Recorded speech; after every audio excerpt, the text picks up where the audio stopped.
Nous prenons 3 écritures ce soir et qui dit, j'ai oublié, Apocalypse 3, 21.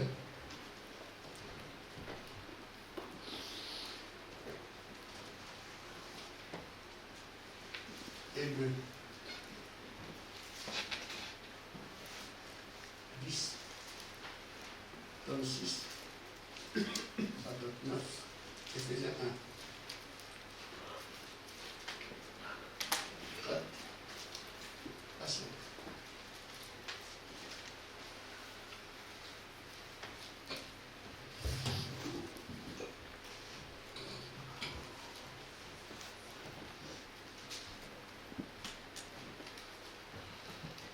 Apocalypse 3, 21. Celui qui vaincra, je le ferai asseoir avec moi sur mon trône, comme moi j'ai vaincu et me suis assis avec mon Père sur son trône. Amen. Amen. Est-ce que tu as un tableau, ceux qui veulent regarder? Hébreux 10. Car vous avez besoin de persévérance, Amen. afin qu'après avoir accompli la volonté de Dieu, vous obteniez ce qui vous est promis. Amen. Encore un peu de temps, celui qui doit venir viendra, Amen. et ne tardera pas. Et mon juste vivra par la foi. Amen. Et s'il se retire, mon âme ne prend pas plaisir en lui. Nous ne sommes pas de ceux qui se retirent pour se perdre, Amen. mais de ceux qui ont la foi pour sauver leur âme. Amen.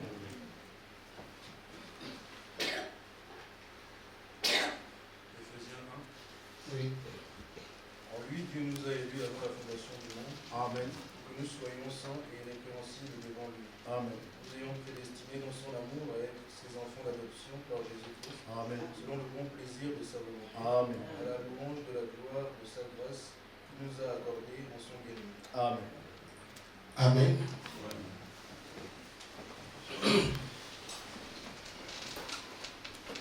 Jésus-Christ est le chemin, la vérité et la vie. Amen. Il nous dit qu'il est la parole. C'est par cette parole qui est en lumière qu'il nous conduit. Il y a des écritures qui sont ici et qui ne savent pas faire un bon mariage. Et pourtant, elles sont là. D'un côté, il nous dit nous avons été prédestinés à être adoptés. Et je crois que nous sommes bien placés pour savoir que c'est la réalité. Parce que l'esprit d'adoption, nous l'avons déjà. De l'autre côté, il dit celui qui vaincra. Amen. Ça sera sur mon trône, comme moi j'ai vaincu et me suis assis autour de mon Père. Une parenthèse. En ce moment, nous disons Jésus est au ciel. Il est à la droite de Dieu, sur le trône que le Père. Pourquoi? C'est là qu'il parle au Père pour intercéder pour ceux qui sont en bas. Vous comprenez ça, non? Il intercède pour ceux qui sont en bas. Ainsi que Dieu au Père, voyez, ils sont fatigués, tout ça. C'est pour ça qu'en disant que Jésus vient, il ne vient pas avec son corps. C'est son esprit qu'il a envoyé. Jésus est sur la terre maintenant. Mais quand il aura accompli son rôle de prendre son épouse ou de vaincre Satan, il prendra le corps de Josué parce que son corps est encore là-bas. Amen. Maintenant, l'adoption est proposée ici. Ça a été promis. On a marché dedans, nous l'avons. Il y a aussi le côté où en même temps il joint à cela le combat, la victoire. C'est pas ce qu'on est en train de vivre en ce moment. Pourquoi? À partir du moment où la plénitude est venue sur la terre, du moins on a commencé dans la construction du temple, qui se déclenche une bataille. C'est pour ça qu'à la fin nous vivons ensemble. quand Néhémie commence le travail du temple, du moins du tabernacle, les ennemis viennent, vous dites, tu ne prendras pas ça, tu ne feras pas ça, vous n'y arriverez pas. C'est ce combat qui correspond à ce qu'on vit aujourd'hui. Pourquoi la plénitude est venue? Le nouveau temple de Jérusalem a commencé à être construit parce que nous sommes les premières pierres qu'on a posées. Ainsi, Satan fait tout pour que l'entièreté du temple ne soit pas construite exactement comme la dernière fois. Les types ne trompent pas. Cette bataille nous est annoncée ici que celui qui vaincra en ce temps-là viendra s'asseoir sur mon trône comme moi j'ai vécu. Amen. La comparaison est un peu difficile. Vaincre comme lui, c'est en fait tout vaincre. Rien n'a été devant lui. Amen. Vaincre comme lui. Il a vaincu la mort. Diable, séjour des morts, tout a plié les chiffres devant lui. Mais Seigneur, qui peut vaincre comme toi? Oui, vous pouvez. Parce que c'est l'Esprit qui était en lui qu'il vous a donné. Amen. Nous sommes les seuls à pouvoir vaincre comme lui. Parce que c'est l'Esprit qui était en lui que nous avons. Au cours des âges, les gens pouvaient vaincre, mais pas comme lui. Ils avaient la portion de Dieu, il y avait la plénitude. Nous sommes les seuls à pouvoir vaincre comme lui, parce qu'il a donné l'Esprit que lui. C'est pour ça aussi que quand nous vaincrons à la fin, on est au même niveau que lui. C'est ceux qu'il a appelés ses petits frères, qui sont exactement à son image. Si nous sommes ici à mener cette bataille et qu'on est vaincu, c'est parce qu'on ne comprend pas qui nous sommes. On ne sait pas quelles sont nos armes. Qu'est-ce que Dieu a mis en nous pour qu'on puisse le travailler? Parce qu'il est impossible que nous puissions perdre. Amen. Amen. L'armée la plus puissante, c'est la nôtre. Pourquoi? Parce que la puissance que nous avons dépasse toutes les puissances. Amen.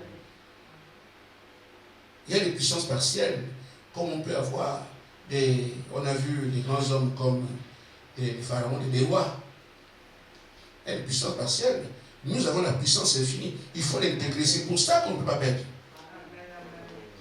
Mais si quelqu'un ne croit pas qu'il l'a, il sera comme quelqu'un d'autre du quartier qui va se faire marcher dessus. C'est tout. Si tu crois que je suis celle-là, la puissance que j'ai, on a dit de moi, je suis le plus puissant. Ce n'est pas un mot. C'est parce que l'esprit plus puissant habite en moi.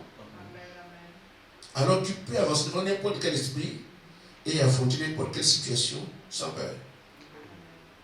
Mais est-ce que tu le sais? Est-ce que nous le savons? Je nous ai parlé dernièrement à Barbitude, il m'a dit de vous dire pourquoi vous laissez vous abattre alors que vous avez la victoire? Ce combat est inévitable. Amen. On ne peut pas l'éviter. Et je dis, ce qui s'est passé à l'église, ce qu'on a vu là, les jeunes qui sont partis tous, nous avons été prévenus, non? Amen. Une tempête que personne ne va arrêter. Vous avez oublié? Il a dit. Une tempête viendra et personne ne pourra l'arrêter.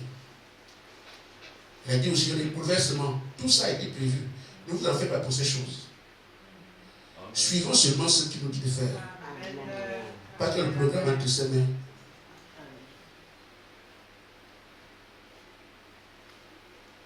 Pourquoi sommes-nous sur le courroux alors que nous avons la victoire? Parce que ce que nous avons, la plénitude, rien n'est tiré devant ça. Je crois qu'il y a une confusion avec la plénitude. Une confusion que nous faisons. Quelqu'un qui a la plénitude ne peut plus faire ceci, ne peut plus faire, vous vous trompez. La plénitude fait de toi Dieu à 100%. Mais ce que tu es fait toujours de toi un homme à 100%. C'est pas ça. Amen. Ne pensez pas que j'ai la plénitude, puis tomber malade, je peux dire, non, non, non, non. vous restez un homme à 100%. C'est ce que Jésus était. Un homme qui pouvait se marier, il était un homme à 100%. Il peut pleurer, il peut dormir, il fait tout. Comme un homme. 100%, non? On dit que Jésus était un homme à 100%, c'est 100%, c'est tout. Il était aussi Dieu à 100%. C'est l'esprit qui est en lui. Donc vous aurez des situations, des hommes. Mais quand ces situations humaines arrivent, sachez maintenant exploiter ce qui est en vous. C'est pour ça que Jésus peut avoir faim, comme un homme. Il peut maintenant parler au figuier. Je peux manger, mais quoi? Il reste ici.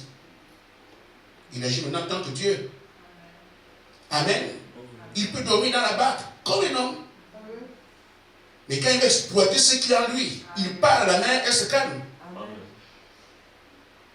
Il a un ami appelé Lazare, il peut pleurer Lazare, comme n'importe qui, comme un humain, à 100%.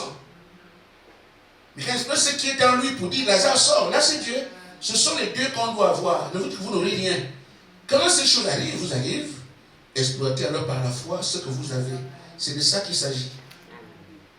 Il était fatigué, il ne peut plus mentir, il ne peut plus faire des faux. Il faut maintenant avec la plénitude, elle a menti. Ce n'est pas ça. Adam a été trompé en Éden, il avait la plénitude. Le diable peut se jouer de vous.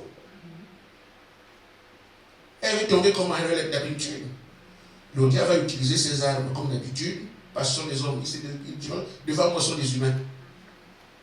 Mais c'est à l'humain de comprendre que humainement on peut me vaincre, mais ce que moi j'ai, tu ne peux plus.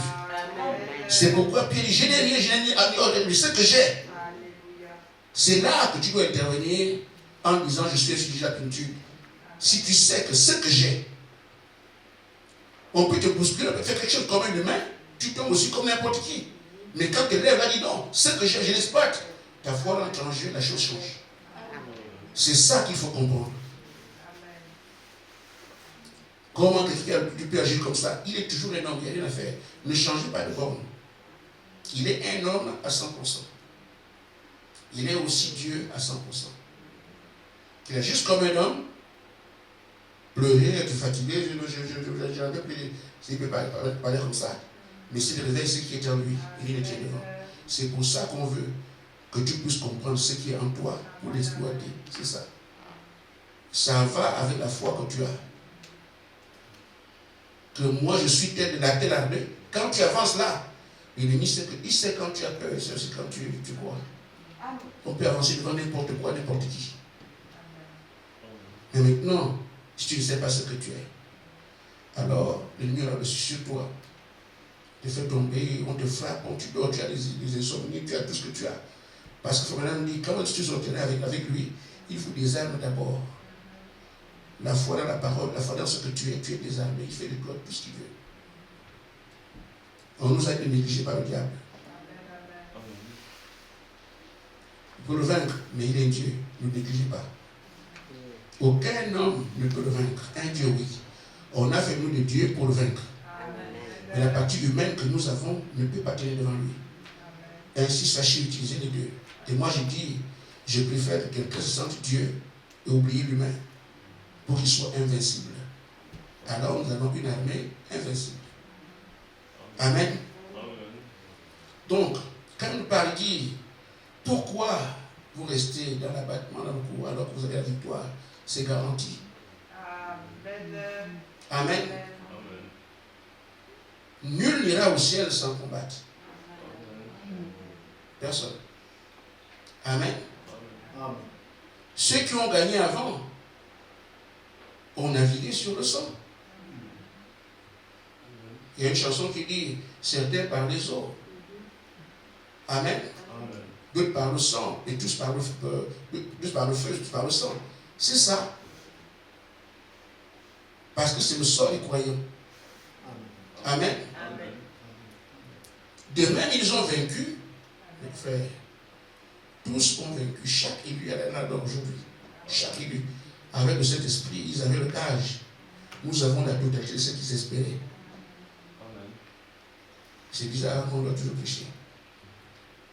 On aurait dû arrêter la multiplication maintenant. Que les gens qui ont la plénitude soient vraiment sérieux. Parce que ceux qui ont vaincu, avec la portion qu'ils avaient, ils ont vaincu en leur temps. Mais nous, on a tout Dieu. On devrait nous pécher. Chacun se considère ce qu'il est. Malheureusement, on doit parler encore. Parce que la partie humaine nous joue des tours. Amen. Ça doit être un combat. Remarquez que l'apôtre Paul, quand il va, j'ai combattu le bon combat de la foi, je m'en vais. Tout le monde. Ce n'est pas un problème de tel, il n'y a pas de privilège. C'est pour ça que Dieu doit venir dans la chair à la fin.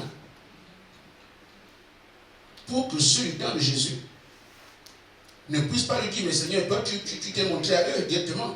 Ah non. Toujours mis de là dans le corps pour que les gens voient un homme, alors on le méprise. Parce que sinon ils vont dire, mais comment toi tu es devenu dans la chair, c'est difficile de croire Dieu après travers un homme. Mais quand sont les autres, tu es venu, tout le monde, si on était à l'heure, on devait croire. C'est pour ça que beaucoup disent, ici chez toi, je allais croire. Non, il dit, ce que vous voyez aujourd'hui, ce qu'on vous dit, Frère Branham dit, en son temps, pourquoi j'ai dit ça? C'est parce qu'il voyait Dieu. Il dit, le comportement que vous avez aujourd'hui vis-à-vis de moi, vous l'aurez eu la même personne, c'est la même personne que vous. Vous êtes la même personne. Amen. Parce qu'on aime toujours aller croire derrière. Dieu ne vous attend pas là-bas. Oh là là.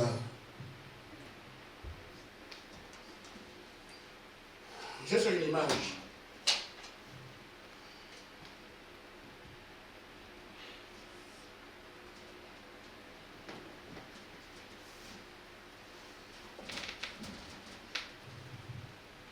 Vous voyez bien? Hein? Si vous ne voyez pas bien, je peux arranger parce que je veux que ce soit clair pour tout le monde.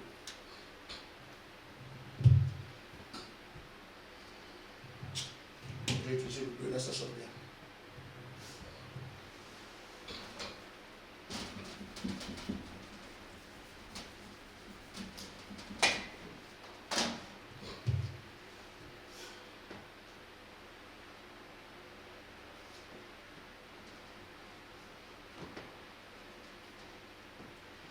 Vous êtes né ici. Vous mourrez là. Les autres étaient là-bas. Ils vont ici. Amen. Si tu veux être croyant, c'est ce que Dieu fait ici. De ta naissance à ta mort. C'est ce que Dieu fait ici, qui fait de toi un croyant ou un lutteur. Tu ne peux pas aller dire, si j'ai dit autant que je vais croire, non. On ne t'attend pas là-bas. C'est ici. Alors, mais lui se charge, dans sa justice, de faire que s'il a placé les gens dans la condition où il est dans un corps, il fera ça tout le temps, pour que personne ne se dise, je ne savais pas.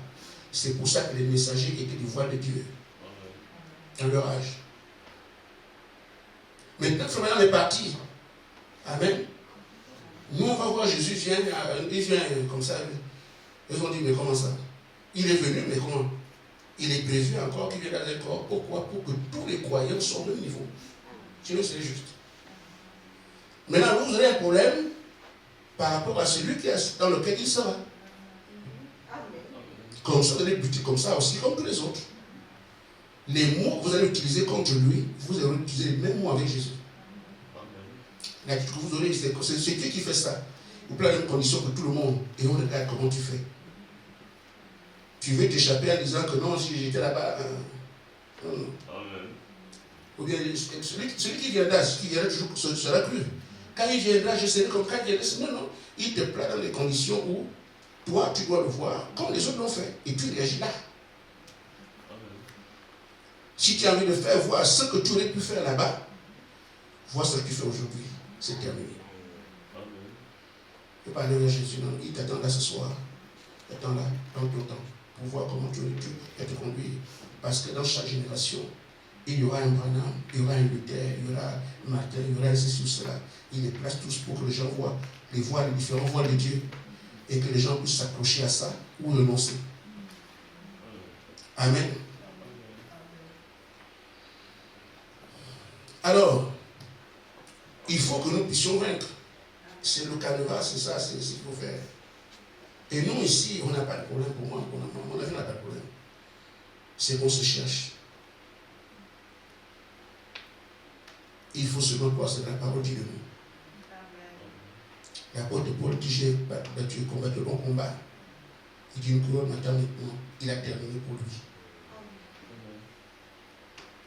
Il dit toute la même chose. Combat ce combat-là.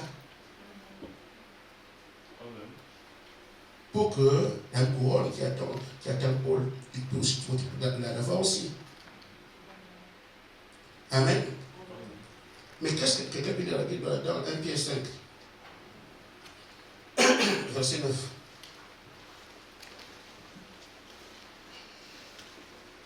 Et le point, c'est que c'est là-dedans que Dieu a caché le salut. C'est là. La vie éternelle, c'est croire à qui j'ai envoyé. Vous ne croyez pas celui que Dieu vous a envoyé, c'est fini. 1 Pierre 5, verset 9.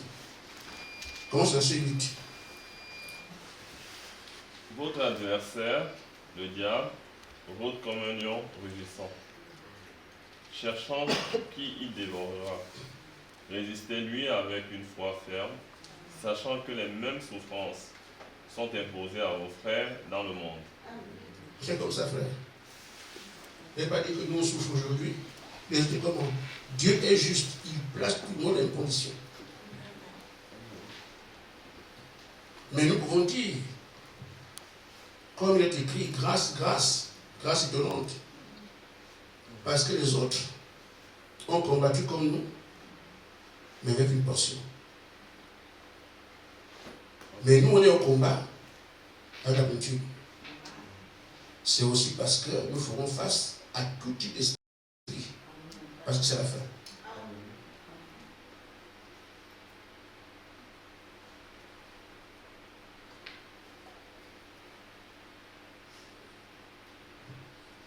Au temps de Paul, c'était fuyait. Tu n'en peux plus, c'est trop dur. Et Paul dit, nous ne sommes pas de ceux qui fuient. Nous resterons là. Passons ce qui se préoccupe de nos âmes. C'est facile, hein? Parce que la foi, c'est difficile. La foi, c'est le comté du doute. Tu regardes comme ça, moi j'ai quoi ça? C'est pourtant ça.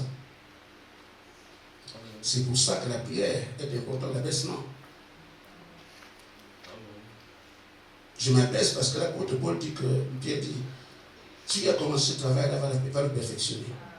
Mais il a besoin de ton accord, ton avis. Il ne viendra pas comme ça, comme il nous a dit ici. Nous n'irons pas, on gagnera parce qu'on attend. On dit, vous n'attendez pas. Voilà, c'est le haut. Il dit, cette victoire ne viendra pas parce qu'on attend. Donc l'avènement du Seigneur ne viendra pas parce qu'on attend. Voyez-vous que les autres coups des âges, ils étaient dans l'attente. On attend que le Seigneur apparaisse, que le Seigneur apparaisse, que le Seigneur apparaisse. Nous sommes arrivés à la plénitude, on nous a amené à le Seigneur apparaisse, comme les autres.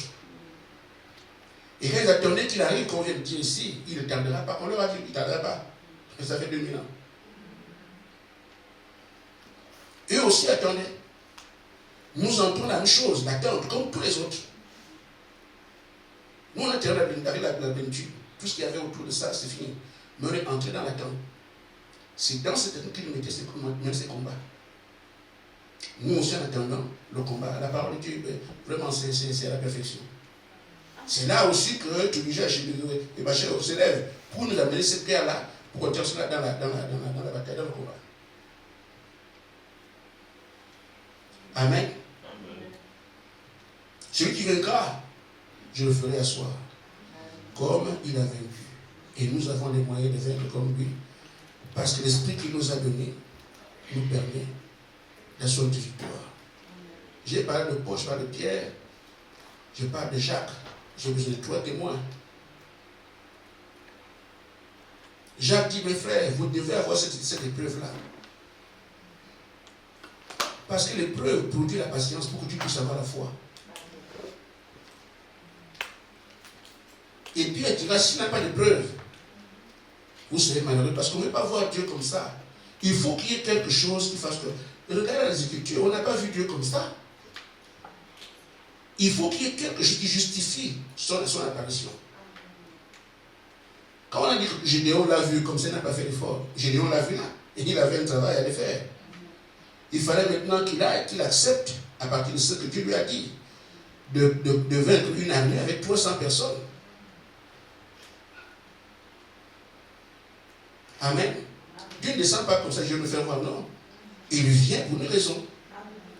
Et quand il vient, c'est ce que l'homme ne peut plus faire. C'est là que Dieu vient. Quand tu es encore capable de faire quelque chose, il n'y a pas de problème. Mais quand maintenant tu arrives, de toute façon tu ne peux plus rien, c'est là que Dieu vient prendre le relais pour te faire avancer. Amen. Dans toutes les choses que nous avons ici, dans la victoire, surtout, il faut seulement identifier que ça me dépasse. Maintenant, c'est je te place là. Pas en attendant, non. Identifie ce qu'il y a.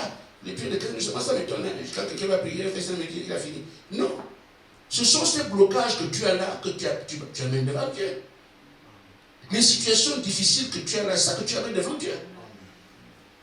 C'est pour ça que c'était pied dur. On dit depuis longtemps, ce sont les problèmes. Si les gens vont en audience vers un grand homme, on va voir le président. Celui qui avait un petit problème va rester 2 minutes, ça va. Mais celui qui a des enfants, des machins, il a fait une liste, il va écrire longtemps, monsieur le président. Mais monsieur, vous avez dit non, je ne viendrai plus si je termine.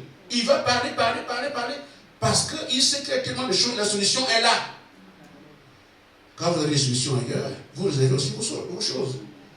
Mais que moi qui ai des problèmes, je n'ai que le Seigneur. Donc quand je vais vers lui, je prends ça, c'est ça, comme ça que ça se passe. Prends seulement le problème que tu poses. C'est tout. Le dossier sur son bureau, toi vas-y. Et rien ne nous est impossible ici. C'est nous-mêmes qui nous faisons des problèmes pour rien. Prends seulement la chose qui te dérange là, va lui dire. Je dois le lui dire à Jésus. Car Jésus seul peut m'aider. La victoire vient de quoi? Il est notre victoire. Comment tu pensais vaincre ici sans lui dire ce que tu as comme problème? On prie comment? Nous avons, c'est vrai, on envoie des flèches, on envoie des feux, on envoie aussi, c'est bien. Mais il n'y a pas que ça. Les points que tu n'amènes pas vers le Seigneur, l'ennemi rentre là. Seigneur, je mange beaucoup. Tu as attrapé avec les tables. Satan va trouver tout ce qu'il y a pour nous. Elle mange beaucoup à bout. Le point d'entrée. Mais tant que tu as présenté ça au Seigneur, que c'est un dossier qui est sur la table, tu fermes ça. Toutes ces choses que nous faisons qu'on ne veut pas faire, il faut les amener là devant lui. Quand tu n'amènes pas ça, le Seigneur viendra pour. Certains disent que voilà, j'ai pris, mais les mots sont finis. C'est parce que tu n'as pas de problème. C'est étonnant. On n'arrive pas à payer pour les autres à cause de ça. Si tu vois que ton frère a un problème, c'est là qu'on le fait. Mais nous sommes en mesure de critiquer le frère, de critiquer la soeur pour elle comme ça. Mais ce temps que tu perds à dire au frère, je suis comme ça, comme ça, comme ça, comme ça. Si tu le prenais pour sa prière, ce serait utile.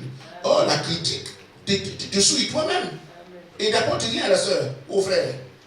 Si tu prenais ce temps-là pour donner montrer ça au Seigneur, la même chose que tu viens me dire, frère Aspa, pourquoi la soeur est comme ça? Pourquoi elle se rend comme ça? Voilà, elle est comme ça, vraiment. Ce que tu veux me dire là, prends les mêmes choses, va dire au Seigneur, Seigneur, pourquoi ton enfant est comme ça? Pourquoi? La même chose, les mêmes mots. Change seulement les personnes. Amen. Quand tu viens me le dire, c'est une critique. Ça n'amène rien, ça change à la soeur. Nous sommes seulement souillés. Mais si tu prends les mêmes mots, tu mets ça sur la table du Seigneur, ça devient une prière. Et là, il y aura un résultat. C'est pour ça qu'on se critique, parce qu'on ne prie pas les uns pour les autres. Quand les critiques arrivent, alors prends ça, amène ça le soir. Amène ça en prière. Tu verras alors que tu fais, comme on dit, un travail utile. Amen. Il nous est dit dans le livre des Romains, chapitre 8, je crois que verset 17, quelqu'un peut dire ça.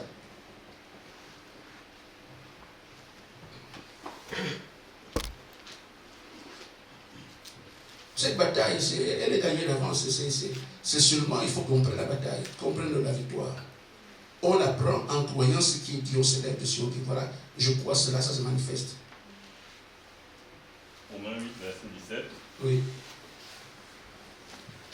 Or, si nous sommes enfants, nous sommes aussi héritiers.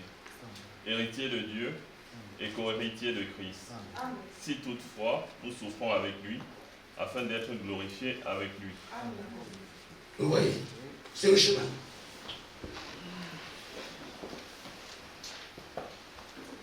Ne cherchons pas à dire sérieux, c'est trop dur. C'est malheureusement ça. Amen. Or, à bien regarder, il n'y a rien de dur. Tout dépend de qui tu mets devant. Tu te places devant, comme moi je le fais, il me frappe. Je place le Seigneur devant, je suis à l'abri. C'est ça la prière. Vous me suivez? Si je me place devant moi, il me frappe. J'allais crier, Seigneur, regarde le frère, je souffre ici, je souffre, comment je vois, je souffre, j'ai des difficultés, c'est trop dur. Parce que c'est moi. Mais si je place le Seigneur devant, je suis à l'abri, il va le vaincre. C'est ça la prière. En chaque chose, on prie. Chaque chose, on prie. Vous aurez eu le Père, vous n'imaginez même pas. Bon, donc ça peut être comme ça? Oui. Et c'est pour ça que Satan lutte contre la prière avec la vieille chair là. Tu as envie de dormir. Tu as envie de manger. Tu es fatigué. On t'appelle à tel endroit. Parce qu'il ne faut pas que tu pries. Mauvaise nouvelle venue là-bas. Tu es fatigué. C'est ça. Donc il fait tout pour que tu ne pries pas. Mais si Dieu te fait grâce de pouvoir prier. Et même, je disais, prions pour aimer la prière. Seigneur, aide-moi à aimer la prière parce que si tu fais la prière par force, tu ne pourras pas. C'est du dégoût. Tu es là, tu ne peux pas. Mais si tu demandes, aide-moi à aimer la prière. Quand tu aimes la prière, tu es content d'aller en prière, tu es content de prier, là, tu es loin. Ça ne coûte rien de dire, Seigneur, aide-moi à aimer la prière. Ça ne coûte rien de dire, Seigneur, comme on est ici là-bas, aide-moi à aimer la prière. Je ne sais pas comment faire ça. Parce que si tu aimes la prière, alors, c'est fini. Puisqu'en toute chose, tu vas prier. Parce que tu aimes ça, tu aimes ça, tu vas prier tout le temps. Alors, l'ennemi a un problème avec toi. Amen. Amen. Ainsi, frère, on vient de sonner l'au-delà en disant que nous sommes hérités avec Jésus en toutes choses. On n'exclut pas la souffrance. Et ce sont ces souffrances-là qui ont fait qu'on appelle vainqueur. Amen. S'il n'était pas passé par ces choses, il aurait eu un autre nom. Mais il est passé par ça, il mène le combat, il mène le combat, il mène le combat. Alors après tout ça, on l'appelle vainqueur. C'est ainsi, il lui aussi dit, ce qui vaincra, ça sera avec moi. C'est que dans chaque situation que tu as, tu passes, après un fait, vainqueur. Surtout qu'ici, tu mets un combat avec des moyens inimaginables. Amen. Mais tu ne comprends pas, tu ne sais pas, tu ne réalises pas. Que Dieu nous fasse grâce. Shalom. Amen.